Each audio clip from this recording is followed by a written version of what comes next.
Good morning. So it's second day in PG, and yesterday it was too much rain. So let me show you an amazing thing. What happened here?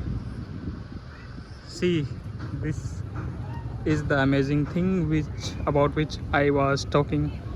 So there is waterlogging at this area. It looks like a flood. It's surprising for me.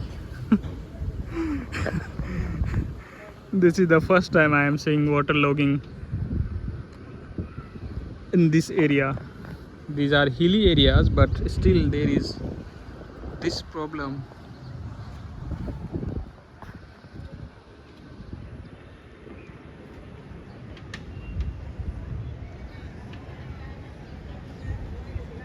It's difficult for me to stay here. How I will go outside? The roads are fully with water. See, it's like a flood.